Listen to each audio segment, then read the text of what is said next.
Right, this week we have Stan Harden from Wales.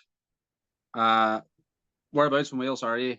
Tell us a wee bit about yourself. I'm in southwest Wales. I'm just off the on the Pembrokeshire coast, just off the ferry. To be honest, I'm next door to you, really. Yeah, 5 minutes from the ferry. Yeah, no bar. And right, dogs is obviously a big part of your life. Is there anything you're into there outside of dogs? What else? What else do you be into?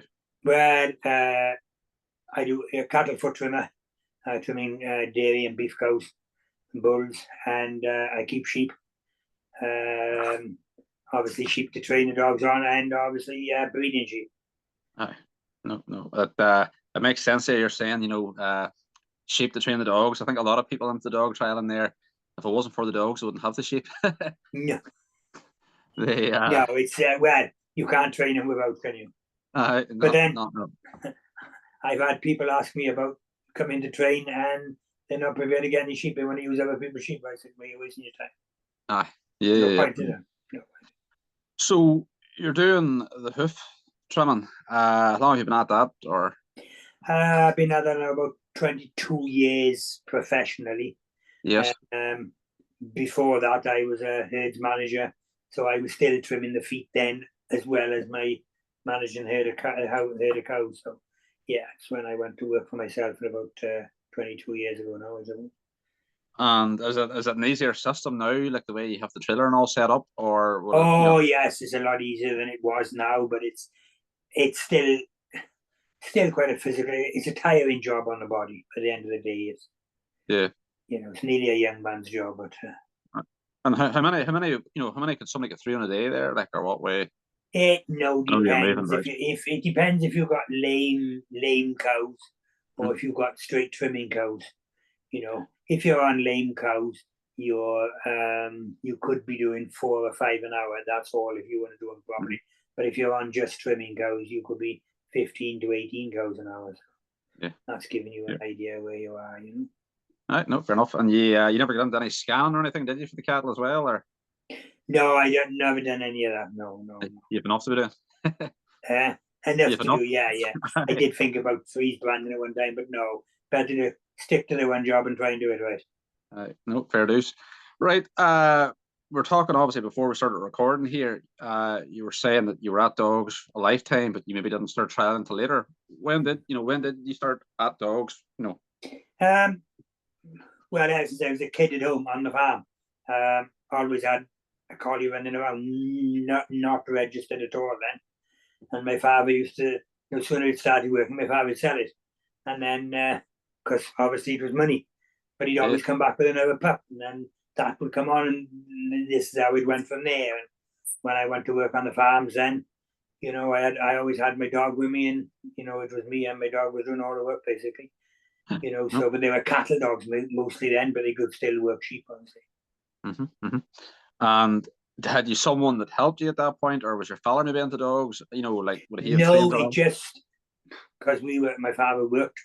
We were a big family on a small hill farm, so he had to work. So I used to milk the cows from a very young age, and so we weren't actually training them as such.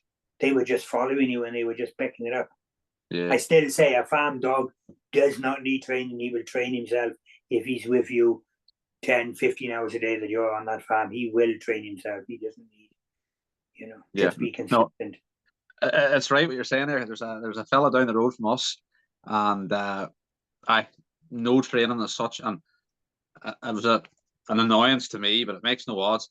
He didn't know it was come by in a way, so he has the dog on way for come by and opposite way about. Like yes. But that dog was with him non-stop. So he went to work, but he came home in the evenings. He came into the yard in the evenings, that dog never left his side. No, and he knew every hole in that farm and every fence and every, and that dog, if it had been in the right hands, actually, it probably would have been quite a decent trial dog. But with regards to farm work, that dog knew everything about that place. And as you're saying, he learned on the job. Yeah. Well, I could move 40 heifers on the road on my own, and wouldn't worry about any junction, house, or nothing, just me and the dog. He understood where, like you said, there was no way and come by in those early days with me. But he if it was up over, he knew exactly, But again, they were just doing it. Aye. No, it took a right dog too. He had to know what to do. Whenever you didn't know what you were doing with it. I didn't know. Aye. No, but he saved me a lot of work. Yeah. No, fair enough. And then, what age did you get into the trialing then, or what got you in? You know what? Got you into it? I suppose it was about 1998 I started trialing. I bought my first registered bitch then, because I had a couple of unregistered dogs about me. And someone did tell me that you couldn't run an unregistered dog in a trial. And I sold this one unregistered bitch. It's a pity because she was a very, very good bitch. She made me a lot of money in Senny Bridge when I sold her at that time. And that was 1,000 guineas then for an unregistered bitch. Yes. But she was used for cows, sheep, anything. So, and I had trained her then more so, as in I had a way and come by on her and all that stuff. I got to meet someone that was doing a lot of obedience, and she was running Longton's breed lines, and Rossford Jack was one of the dogs she was running. They come from Thomas Longton, and she seen my unregistered dogs, and that's how I got from there. And she wanted to see it working. I showed her, and she said to me, "Why don't you get a registered pup?" I said, "Well, I don't know." She said, "I'm going to be whelping a registered bitch for someone." She was doing it as in payment. I don't know whichever way it was. And she said, "I'll get you a good deal on this pup." And she did. And I got it from W.T. Davis as mister. If you go back and look in the breeding, he'd be a big man. He was into a lot of breeding. Every year when someone would win the international, the first thing he'd be on the phone, right, where's pups out of that dog? And he'd be wanting 2 or 3 dogs. So he had a lot of good lines. And this thing was going back to, I think it was Johnny Wilson's Peg, I think. Right. Call. Off the top of my head, not quite sure now. But it was a good bitch. Didn't want to start with. He didn't want to work sheep, but only wanted to work cattle. I got it on cows, and I got it on the cows, and she worked. And then I took her when she was trained on the cows to the sheep. But she was a good bitch. Then times I had an accident with a bull. So I had a bad leg, and yourself, you've got bills to pay, and people who were wanting to buy her, and I did sell her. I sold her for a lot of money at that time. Yeah. To me, it was a lot of money. And then just moved on from there, really. So it's late 98, I think, nursery final. I run her in the nursery final, and that's when I started then. And when you did first start then, properly getting into it, was there anybody in particular that maybe helped you at the trial and maybe give you advice? Was there? Yes, I knew a chap called Glyn Howells. He's one chap I knew, and he chat away and what have you.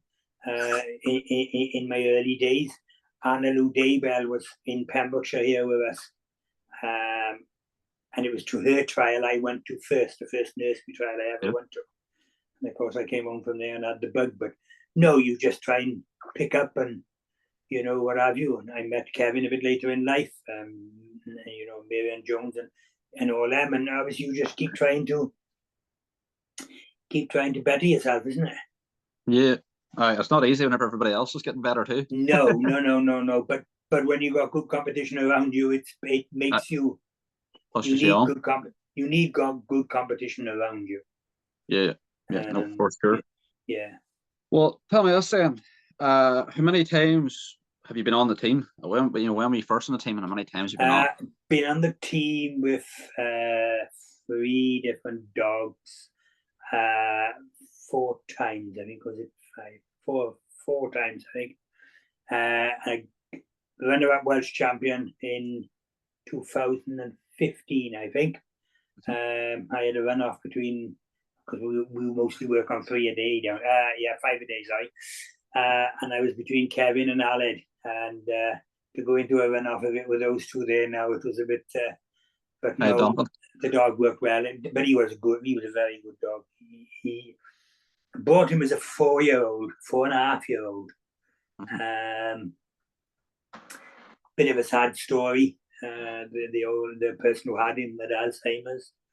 The dog did get mixed up a lot because of that situation. I helped him train him a bit as a youngster, and I always liked him. Said I was going to use him, but I had a chance to buy him then. But he did take some straightening out because he didn't want to work with me because he'd been allowed to do what he wanted to do because of the situation. Yeah. Without going too much into that. But kept taking him to the field, and he'd go off and fetch sheep.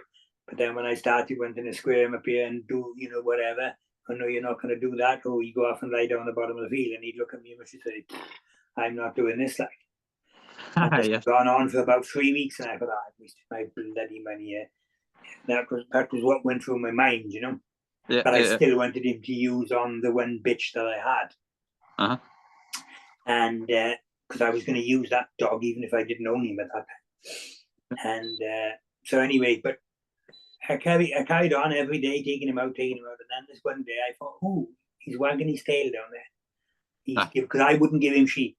If he didn't want to work, he wasn't having sheep.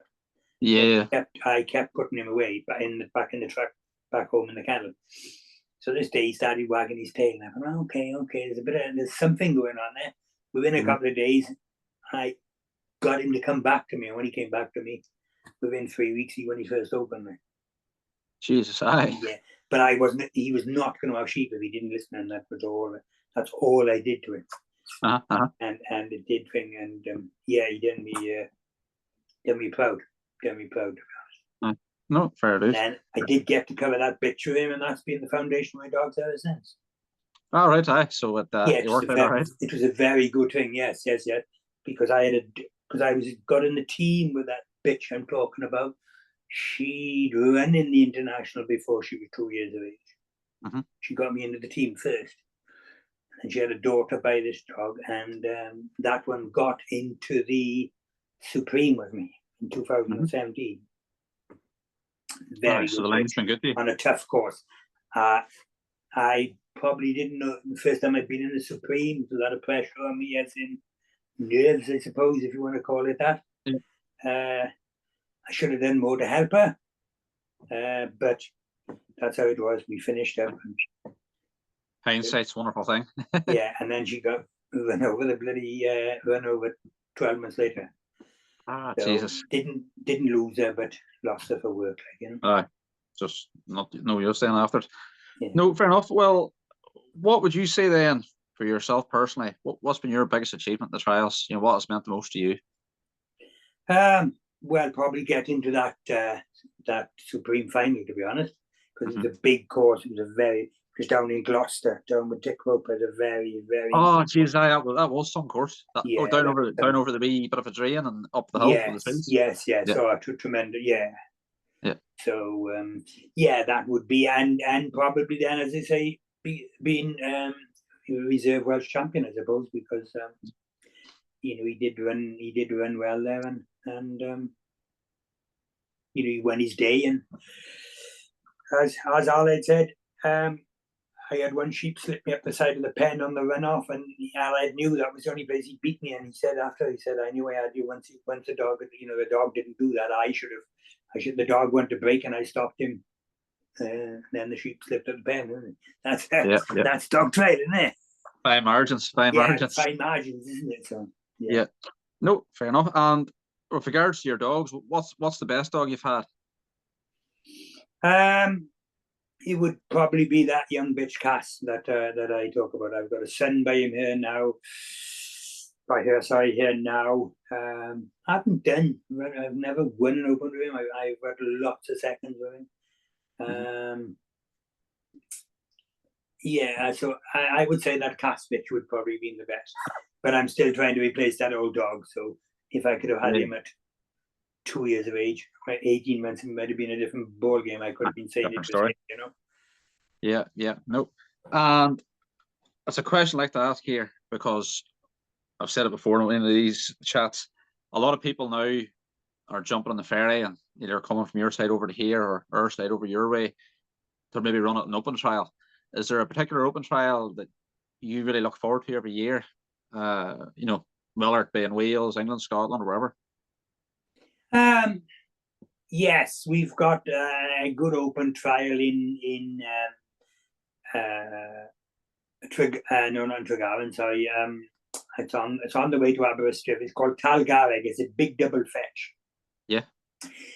It's a course you could put an international there, no trouble at all, but it'll never. They get a lot of fog there. Yeah. And it's just there, and you might not be going till 1 o'clock in the afternoon. You might not be going at all. Yeah. We've sat in the field there, numerous times waiting for the fog to lift. So, but it is a tremendous course. It's a tremendous course. Yes. And then we go up to there's a good double fetch course up in. There's numerous double fetches course, obviously. But up in Cumagave, as they call it, it's with our Welsh president, to be honest. They've got a big hill trail up there. Yes. We don't have enough double fetches down here without travelling up the country. And to be honest, I'm at the age now of retiring. I'm going to try and do a few more. Well, that's specifically a double galler trial. There's no qualification for it, or you just turn up. No, you enter for it, but you need to enter it early because it fills up. Get in, and that's down Southwest Wales or South That's Wales? Southwest Wales, yeah. What sort of size of an outruns in it? And you probably, I've never walked it, but you probably going to be 700-800 yards. And you're going from one field into another. You go down a big dip and you're climbing up, and you're just looking at a skyline, You're making it sound appealing, to be fair. Yeah. I know them double gallers are not. There's not really. We maybe have some, but you maybe have to qualify for them. The likes of the North of Ireland final or the Northern Ireland Handler final. Yeah. We'd also have them like the association trials, and we've got some smaller ones, but they're not the really big courses. You've got to qualify for them, to get to a double fetch in the end. Llanafney's a good one, but it isn't a really big course, as in, but it's a good prize money. It's a good trial. Yeah, I know them double gallers too. It's just it's different. Like it is like. It takes a real work dog, I find, anyway, to get around. Definitely, yeah. You sometimes you need a trial dog to get you qualified, but you need the work dog to finish the job off. To get it, yeah. Because I'm trying to think, hey, maybe there probably is more. I can't think of them, but I know Lachlan Conn, him and Shannon had a double galler last year, and I had a double galler. I'm trying to think, really up north, I can't really think of any other. Bar the two finals of the two societies. I could be wrong, but I don't think there was really any other, but I think there needs to be more of them, because whenever you get to the Lakes International there, it has to be an advantage whenever you. Well, it's a big advantage, isn't it? It's a big advantage, and to be honest, a lot of the handlers, especially down here, they do go travelling for that. We've got them up, but if you go up to England, they are there, ding dong, and even in the shed, not even the look back, just the shed, and even work with more sheep, and you're giving yourself that practice. Yeah, and working with collars, it makes a difference, doesn't it? So no. With regards to internationals, then, what international has stood out?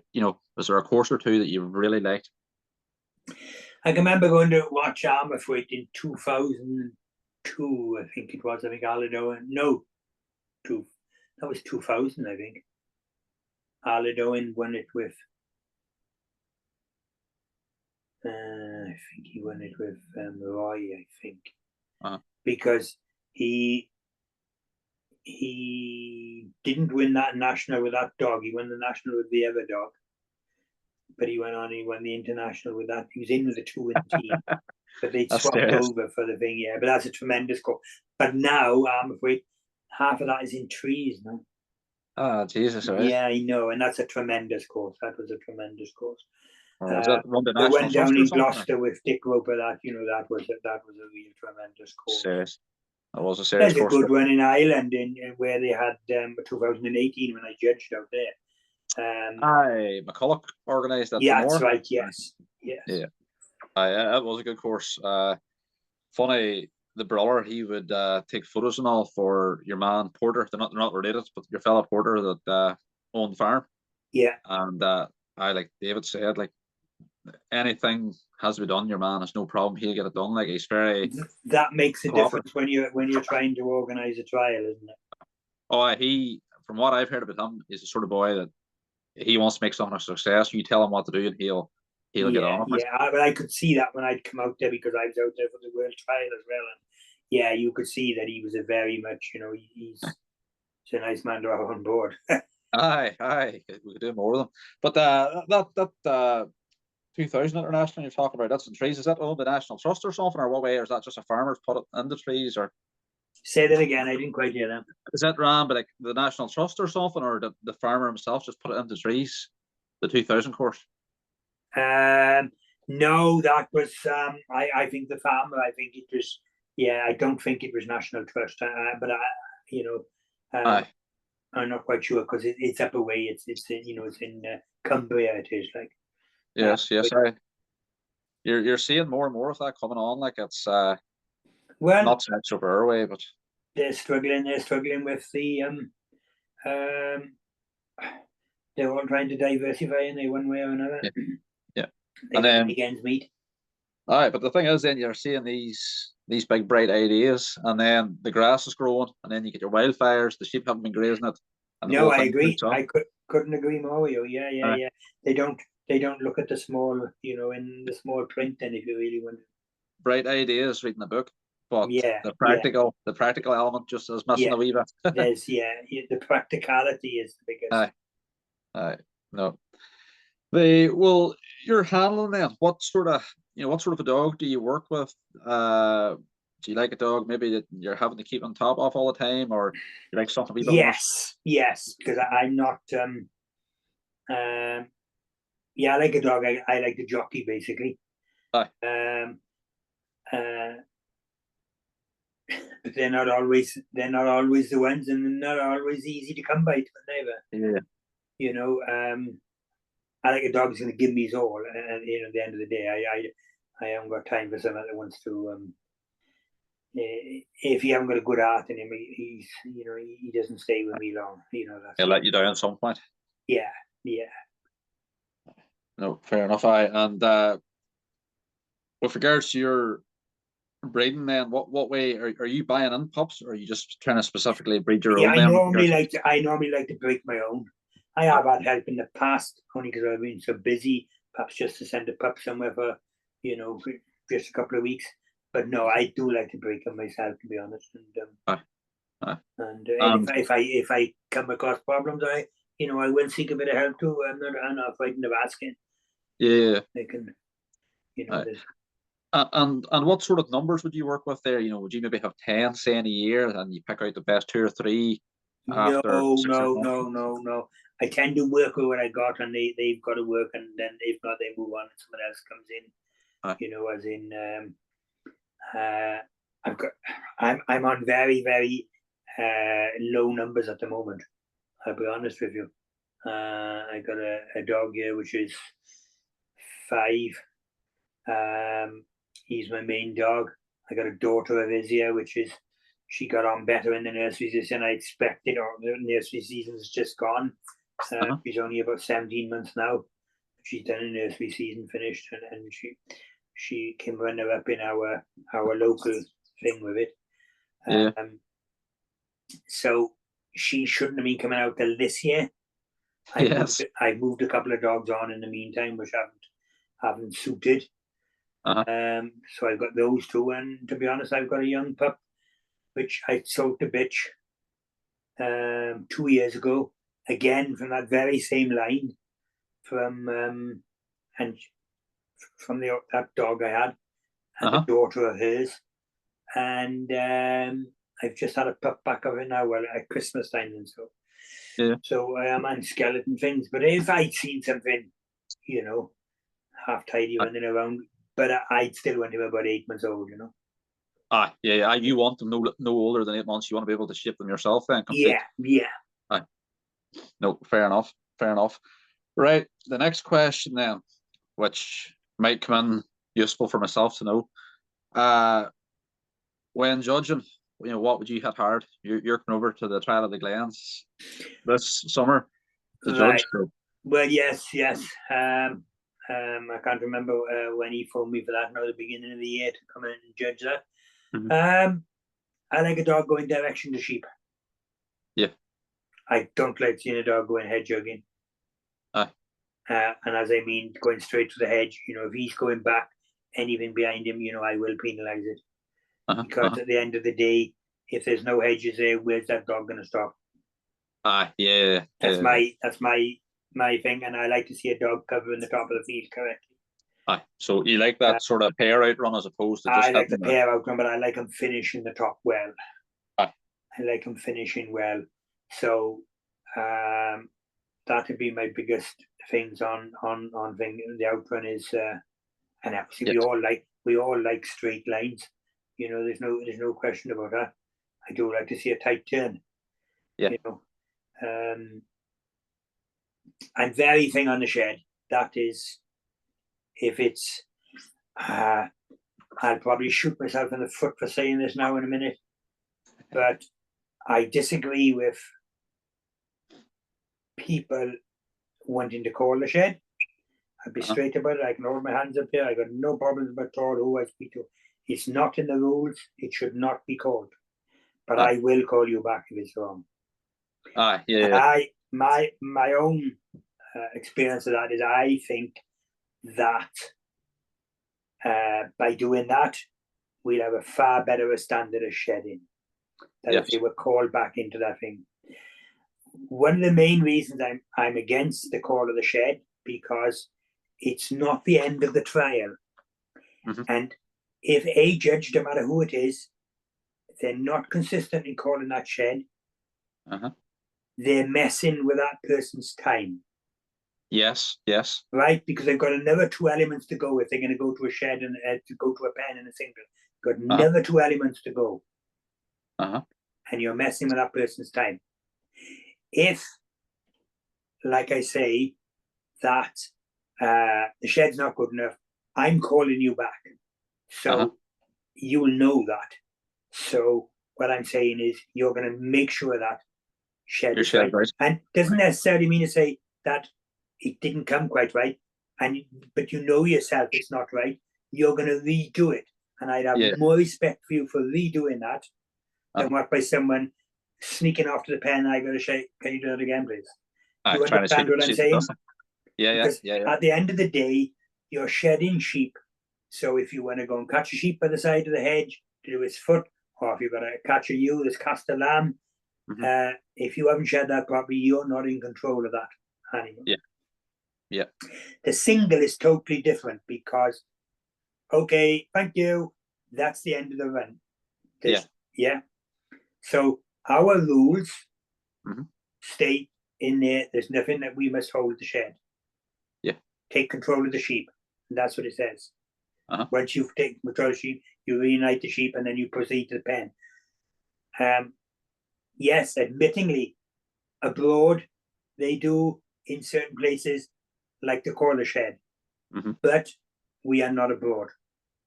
So I'm just trying to, as we are here in the UK, that's how I see it then, Yeah. And that's the thing. There is people that they do the shed and it's sort of half-arsed and they start to walk off the pen, but you can see them sort of like slowly walking to the pen. They're looking out of the side of their eye. They're thinking, am I going to get called back here? They know themselves, like. Yeah. I'm not saying I said to one person once. No.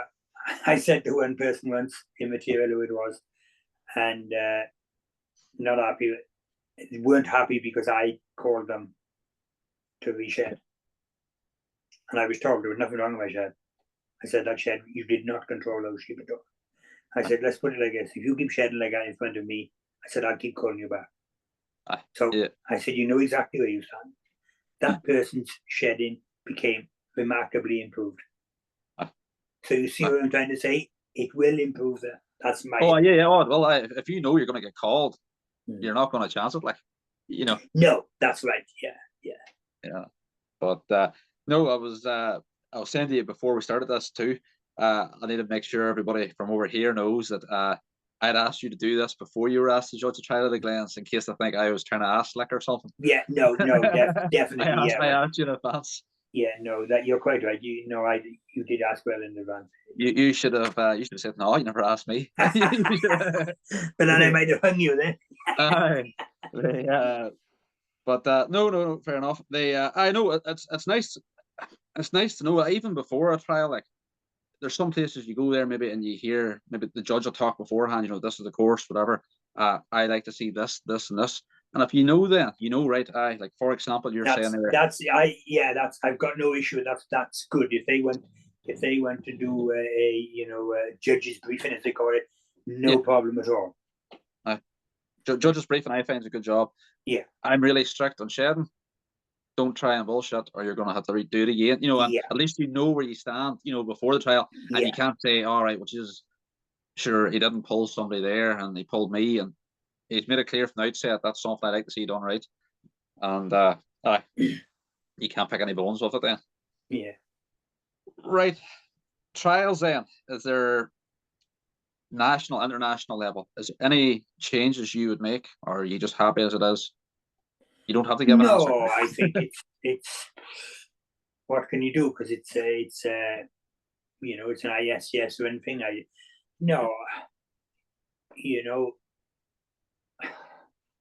They're big trials.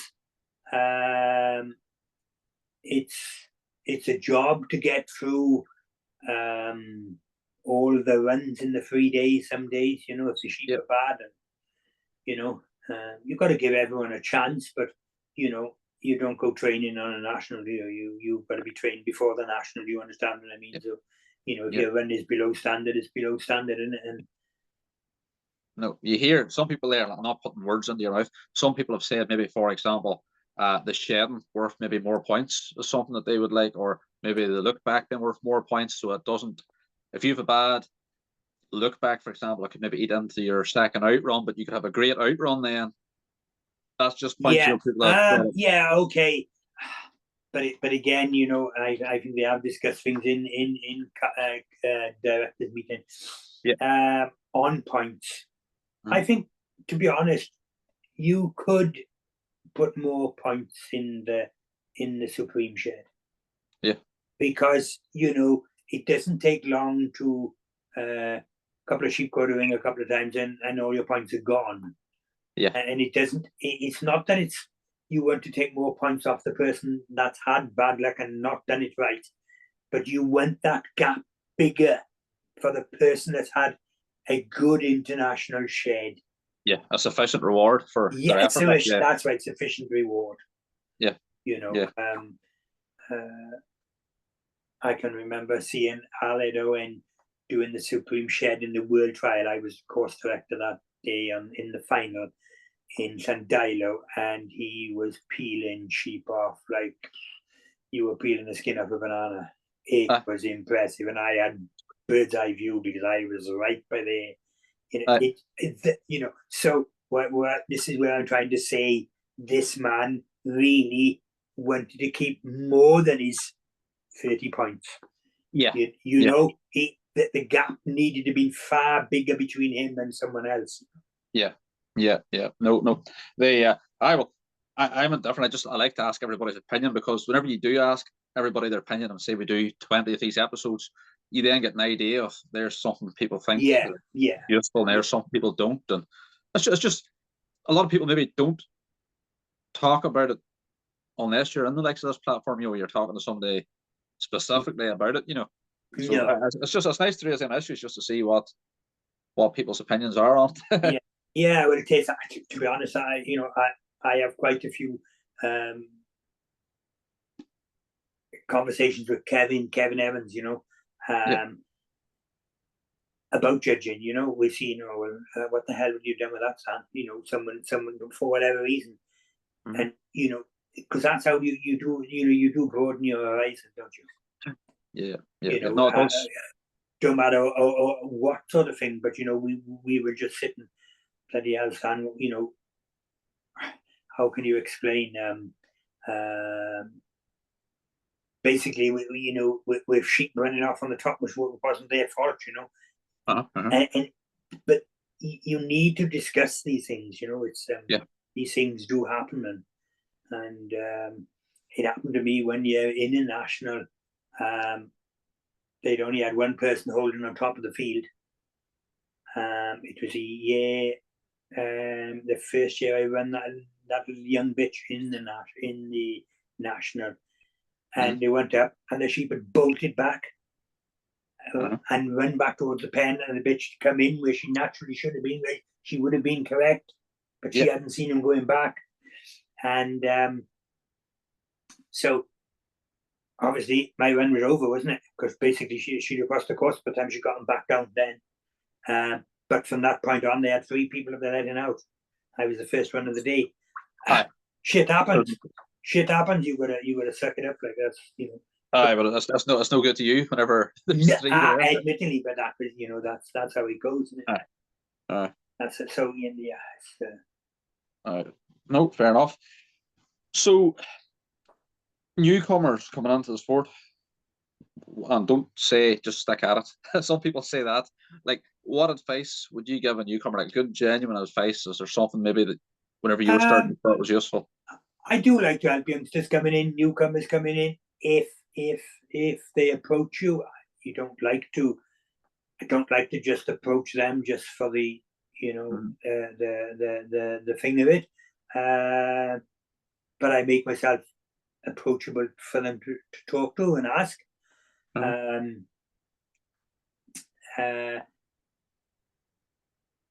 One of the things I do say if they ask is, you know, if you mean it, say it to the dog, but if you don't mean it, don't say it, because the dogs pick up on it so quick.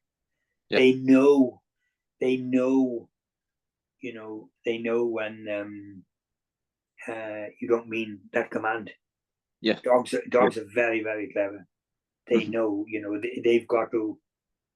So it's like coming to training, you know. It's like my stop. There's a good example of it. My stop.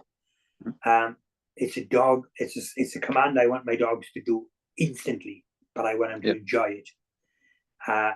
And the way I put that out to people when they come with me, oh, I can't stop this dog. I can't get this dog to stop it. You know, and there's every excuse in the book. And I says, no, if your dog is the other side of the road and you ask it to stop and it doesn't, it's dead, because the body's just hit it as it passed.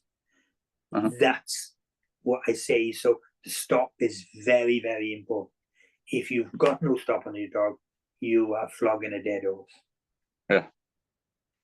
No, fairly. And would you say, for example, you're training a young dog there, do you, before you maybe take it to sheep, do you get a stop on it, or do you focus once you get on the sheep? He knows, you know, I put a bit of a tone in my voice. They'll know when that tone of voice is, you know. So that'll be done just on a walk lead. But I don't actually put the stop until he's on sheep, because I like to see him, to see where he's going to feel the sheep to start with. You know? No, fair enough. And over time, would you maybe just get more strict with that stop when you do take them out, or yes, actually it's not a instant, you know, bang. No. It's over time.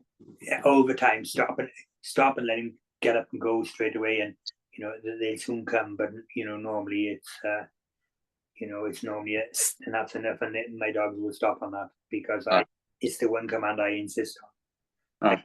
Even though that I make it a happy command. No, fair dues. Right. 3 handlers, you've not it then, what, 30 years roughly at trialing? Yeah, I suppose, yeah. Right. So say 90s and early 2000s. Is there 3 handlers that would have stood out to you in that sort of era, that when you went to an international you thought, just I can't wait to see these?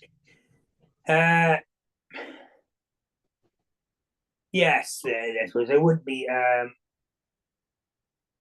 I remember judging the national in 2009 in Stan Harden. And I can remember hearing about beforehand, Gwyn Jones Penmachno in his day, were a tremendous gifted handler and what have you. I never got to see any of it, but I judged that national, and to be honest, Gwyn was struggling in his days then with his legs, having a job to move and what have you. But I seen some tremendous handling that day because he had Aled Owen to beat in the runoff. Aled Owen was in with 2 dogs and he was in with 1. And that's no disrespect to Aled's handling at all, because he's a great handler. But someone was on a shot of 50 to 1, wasn't he? Because one had 2 in and one had 1 in, and Gwyn, gifted handler, he can make the dog talk. A chap I do like watching work a dog, though he doesn't trial much anymore now, but I really do like watching him work a dog, is Glyn Howells. Yes. He was around well before I started. Unknowing to me, I grew up not that far from him. If I'd have only known that when I was a bloody kid, I'd have been on a push bike over there, because I had a dog all the time. But just watch him handling a dog. His dogs, I don't know whether but they're real workman-like dogs, but their lines are straight. They bring sheep with like a man to his feet. And so I've got to put him in the mix because I just like the way that he handles his dogs and the way he trains his dogs. But a man who's really stood out in the last, when did I see? 2005, I think. 2004, 2005. The international was in Great Howell, I think. Kevin Evans was running a dog called Jaff. Yes. And if the dog didn't grip in the shedding ring, he didn't need to pen, and he could have been winning that. For what that man has won since is, and he was at 2004, or it could be 4 or 5, I'm not sure. I can tell you who won the international that year was Neil McVicker with Spots. Yes. That's who won it. That's 2005, I think. 2005, I think. I think it was 2005, right. yeah. I think so. But so Kevin was a young boy then. I did see Kevin in 2000. I can't remember what dog he won then. Jespich, I think that was in Armavwyd, as I said earlier. He was a young boy then, but he was still a young boy in Great Howell. But from then on, he's just I think he's on a different level. He not only can read dogs, he can read sheep. He's still young now. That's the problem. Pardon? I say he's still young now. That's the bloody problem. That is the big problem. Yes. But there we are. We've got to try and beat him. And as I say, I managed to beat him in the Welsh national one year, but runner up to Aled. So that was. No, fair enough. And you were saying about Glenn Howells there. Is he a relation to the other Howells that do the track? No. He I don't know. No, he wouldn't be any relation to them that I know of, unless I'm wrong on that. But he would have been. He had you look in you go back in the pedigrees and you look for 2 dogs, mostly Jock and Cass. That was. Yes. No, it was maybe a common name over there. Howells, is it? Maybe like I know. Yeah, it would be Howells. There is a lot of Howells. It's like the Davises and the Evanses. Over here, like with Doherty's in this area that I live anyway, like there's a lot of Doherty's, and you would have Converys, and like none of them might be related, but there's that many of them, like that many. But right, so more recently then, so say late 2000s then till now, what sort of 3 handlers would have stood out to you? Not stood out to you. I'm not even saying they don't have to be winning, but just what. Well, as I got thing right. But where we are in South Wales, we've got If you can come anywhere in the top 6, go into open trials now, you're doing very, very well, because we have got a lot of good handlers. One like Kevin Evans, you've got to compete with him every day of the week. You've got Rob Ellis, you've got to compete with him every day of the week. And let me tell you that they are on top of the game. Yeah. You got the Howells boys, they're there, and there's more coming through. They're coming through now, ding dong, You've got a young lad here. He's in my county, Leon Harris. He's coming through. Good handler. Dewey Jenkins. We've got these boys. So to come anywhere in the top 6, you're doing very, very well. You're competing with supreme handlers every bloody week. Exactly, supreme handlers. Yeah. I just said the 4 I mentioned are 4 supreme handlers now. In all fairness, yeah. So it's not even that you're competing against people that are making the team. You're competing against supreme finalists constantly. That's right. Yeah. No, fair dues. We'll go back then again to that older generation. Was there any, say, 3 dogs maybe that stood out to you?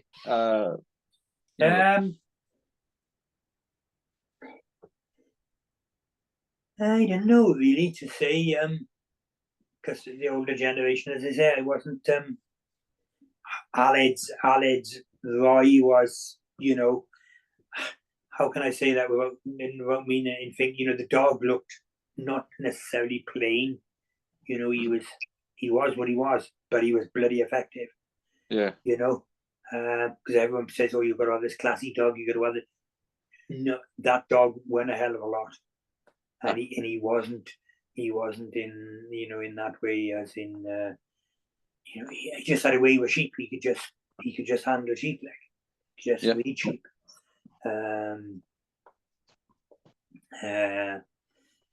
Trying to think. When I really started going, there was a chap who had a hell of a good bitch at the time. Was Nigel Watkins. He had a bitch called Peg. Very, very good bitch. No question about it. I would say a bitch that he'd be very, very hard to replace. Who else would? It's a job. No, as you get older, the old head doesn't. I know, fair enough. Well, what about now then? This sort of like, last number of years, is there, say the last 10, 15 years, is there dogs that stood out to you that, you love seeing? Say it's trying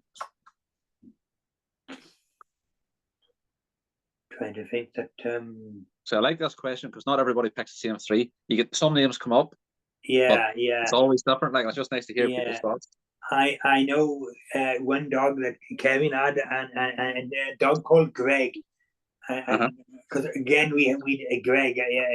He could always count on him if the chips were down.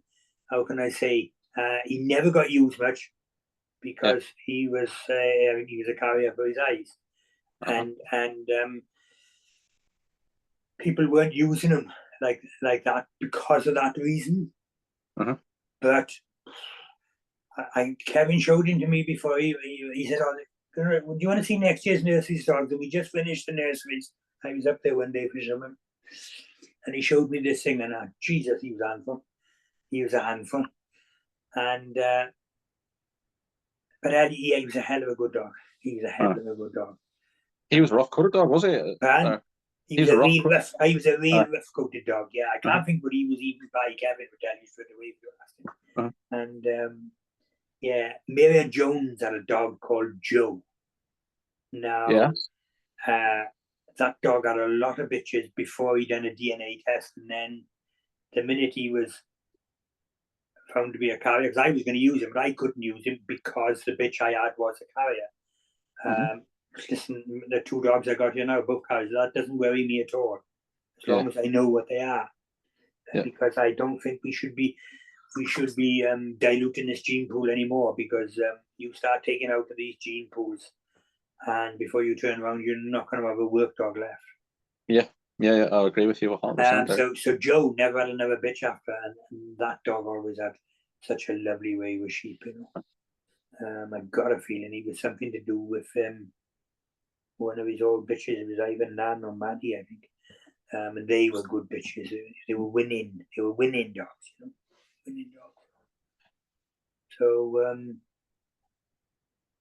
no, but you know, I tend not to. You know, I just breed my own lines, and I'm fussy. Not fussy where I go. I like to see what the dog's doing before I use a dog, and I has to prove himself. yeah, he got it. Yeah, but in doing work, not in trials. Yes, the try. I always think a very good farm dog could become a very good trial dog, but not all trial dogs will become farm dogs. Yeah. And if they can't really do a day's work, I mean, I don't know. I'm just taking them out. That's just the way I feel with them, you know. No, that's the likes of what we said earlier.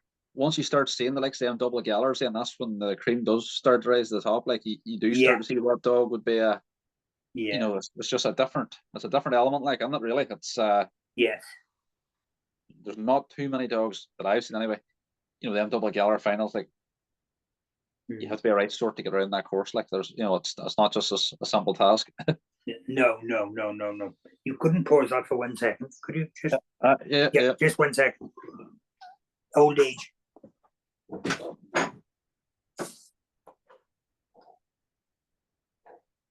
For anybody watching, I don't actually know how to pause it, so let me just wait a second.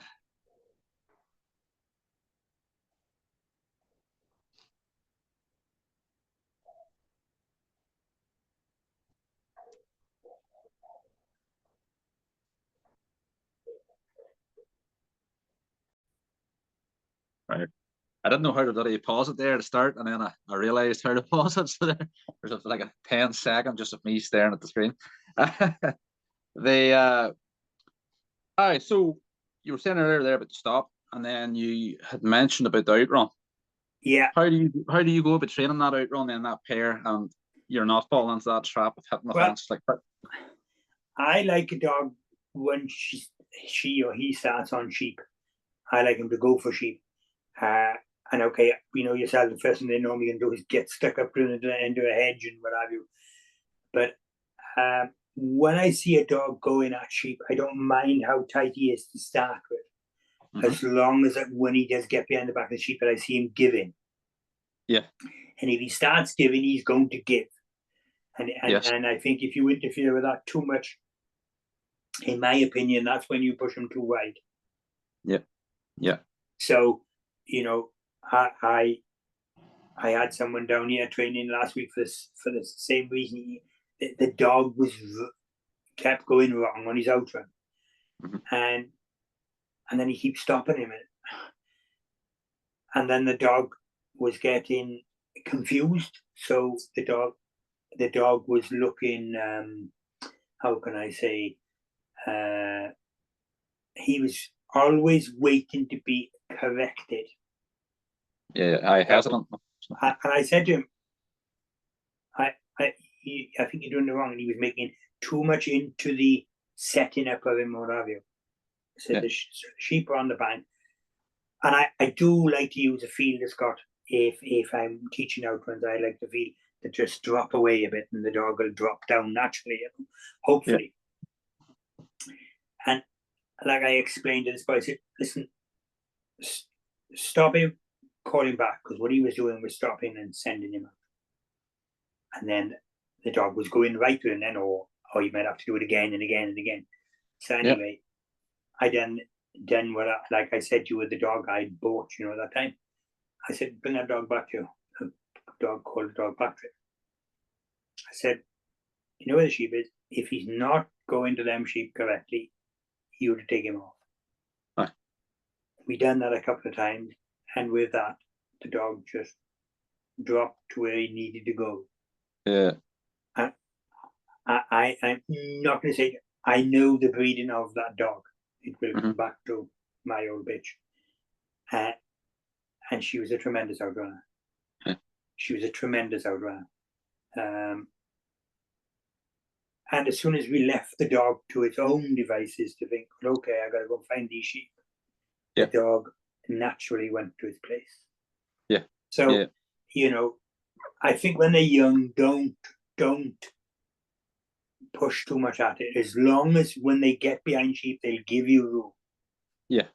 And then you can, you think, well, okay, I can see now this dog. It's about positioning then, but normally I like a dog just to stand by the side of me, and then he's just giving it, and off you go. But obviously, if you know then you've got a tight outrunner, well then because he doesn't want to give, you just got to get him going a bit squarer. Yeah. So they know from the way I position him in the field the direction I want him to go. Hopefully. Yeah. And you're saying about giving the room behind, so that'll obviously start then close at hand. You're making sure. Yes, and don't go once you're starting close at hand, and he's correct. Just don't go from 20 yards to 500 yards, because that does not work. But I see so many people do it, and I think, I know they can't, And even if you've gone a distance, and it's not right, people seem to think that we need to go a bit more. No, come back to basics. Yeah. No, funny. There's a fella I had trained a dog for, and it's quite a useful wee dog. They have no interest, but if they had off, it probably would be a dog that would make nurseries. It's a quite useful wee dog. But you were doing them short outruns, and then maybe a few weeks later, he'd give me a call that he was having baller, and the outrun, the dog was, hitting the sheep wild hard and coming in tight. And I was like, right, well, what distance are you saying it? He was maybe saying the dog about 300 yards, and whenever it was me, I was only starting, and I was saying to him, like, you don't go from racing a go-kart to frigging Formula One. Like, you have to. Yes, you've got to. You have to work your way up. Yeah. But that's the thing that they think. Right, well, that dog ran out 80 meters and ran fairly well. Sure, Jesus, if it does that, it's been around 180 meters, and then they send them, and then the dog gets into his head. Fuck, I'm away up here. I don't actually have to do what he's looking me to do. Like, he can do nothing down there. But what you're saying is you're building it up over time, and the dog doesn't realize that it's an option. And if it's wrong when you've got to that point, come back a bit. They said anyway. I think a lot is about consistency. That if like I said, the very words I said earlier on was, if you mean it, say it. Yeah. So what I'm saying is, no, I want you giving room there. So if not, you've got to come back and insist that you are getting that. Yeah. It's don't if you ask for a stop and they don't stop for 4 yards after, and then the next time you do it, it'll be 6 yards. No, stop is stop. That's where you've got to stop. That's where you're stopping. Yeah. It's the same. It's the same with the outrun. It's the same with. No, fair enough. So whenever you're out working with a young dog there, say 8 months, 12 months, that sort of age, how long would you be out at them roughly? Not all the time. The trouble with me is I've got to go from the house because I've got no land around the house, so they got to go in a pickup. So sometimes it's too long, as in quarter an hour, 20 minutes. Whereas a young dog, 10 minutes is plenty enough. Yeah. Because you make him sick. But what I try to do then is I go there, give him a short run, work something else, and then back out again. That would. And it's funny because there was someone down actually with me getting the dog trained, and the wee dog would be quite sensitive, and for him the dog's coming in a bit tight. With me, it's giving room, but it's very half-arsed about it. It's thinking it's not really enjoying it that much. And there was someone else down with their dog, and I said, "Tell you do it with your dog here sulking on me, putting the lead," and he took it and stood over the gate, and we worked the other person's dog. But whenever we took his dog back out, then after that, the change, the jealousy. Oh, that's right, yeah. Oh, that dog, I could have roared at it all day, and it would have took it, because the jealousy. Whereas before, like, I wasn't even. You were just raising your voice slightly at it, maybe for kind of a tight, cracking it, and it was huffing. After it seen the other dog going, I'd realised, geez, if I don't do this, they're taking me off, and we're going to work another day instead. I was taught as a young age that and my dogs are always tied up. they were always tied up with chains. At home, they're all in kennels with me now, but when I was younger, dogs were on chains. So if things didn't go right when I was training, they were put on the chain. Yeah. And rightfully or wrongly, but I was told when I was young that they've got time there when they're on that chain, because obviously things have not gone right. They're there, they got a long time to think about, well, what have I done wrong? Rightfully or wrongly, whether they did or not, I don't know. But it did seem to work, And very often they bloody know what they've done wrong. They're just trying. Dogs will know when they've not they've not pleased you. I think they're very clever animals. They can read you. They can say everything that's going on with you. They can sense straight away. No. They that's the problem. The good ones sometimes they're too smart. They're too bloody clever for their own good. They're trying to be a step ahead of you. But no, I think I enjoyed that chat there. Like there's a few of them I've done. I thought there's quite a lot you can take out of it. I think this is one of them. Like you could definitely, if you listen to this and actually listen to it, there's a lot to take out of it. So yeah, thank you very much for that. But no, if I could have helped, I could have. It's nice to do it. So now you better get going training now, ready for the big trials. For sure. I would say with 2 here tomorrow. No, tomorrow's Friday. 2 on Saturday. There's Eamon and Macaulay of Toom, and then there's John McGinn down in Kilkeelan in a long direction. So that's the start of the trialing season. But no, thank you very much for your time, and we'll maybe get a pint way over the summertime whenever you're over. There we are. Thank you very much. So, all right, good luck. All the best. Thank you. Bye.